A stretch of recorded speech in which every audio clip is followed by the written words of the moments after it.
I feel like somewhere, somehow, someone was trying to warn us that this would all happen.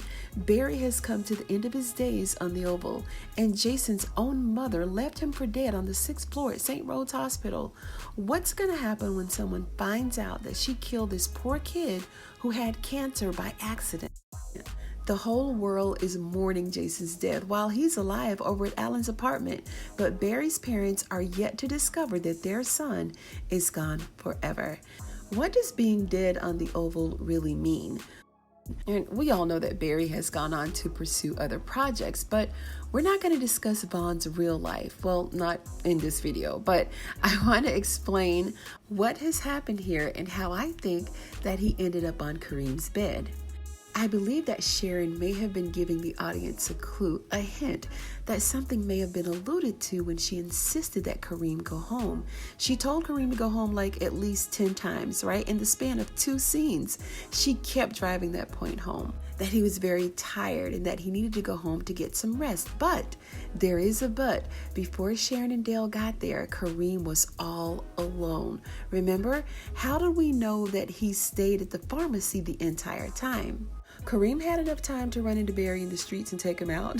We know how jealous Kareem is of Barry and Sharon's relationship, and he feels like he had to get back at Barry for when he and Richard trashed his whole pharmacy when they ran into the storefront. Y'all remember when he was shaking his maker stick all over the pharmacy counter?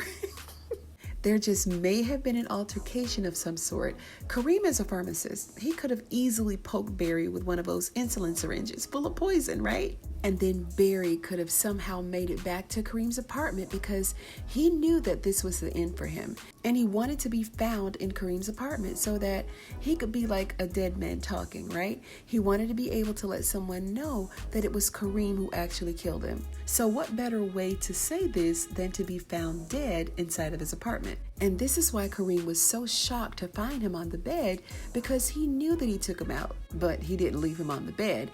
I believe Kareem did it because he's the only one who had true motive. Well, except Daikon and the Rakadouchis, of course. But Daikon on the compound trying to get roof off the highest left, so he ain't got time to be worried about Barry or what he's doing, right? So do you guys think that this is a possibility? Let me know down in the comments. So let's move on to Jason here. Jason is at Alan's apartment, holding him at gunpoint because Alan wants to call Donald to let him know that he's alive.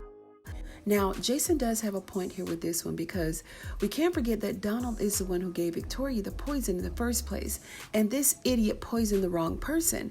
How could this have happened? This is why Hunter asked Victoria if she bothered even looking down at his face when she poisoned Jason, and she said no. Now, by this time, Sam had already moved Jason, right, to a safe place away from the hospital, and this is their only saving grace at this point because Victoria and devilish Donald, they've already spun yet another story and got at least a third of their victims to reconsider their opinions about everything that has happened over the last couple of days. The entire world thinks that Jason is dead, so he really didn't have any other choice but to go to Alan's place, as Alan is the only one who's demented enough, right, to let him stay there.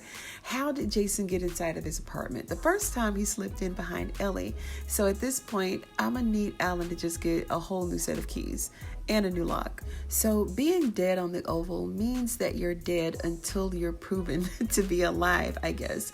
What do you guys think? Barry is gone and Jason is sticking around for now. I thought that Barry would be back at some point after he went upstairs, right? It was lights out for him, literally. And how did he sneak out of the house with 30 people in there?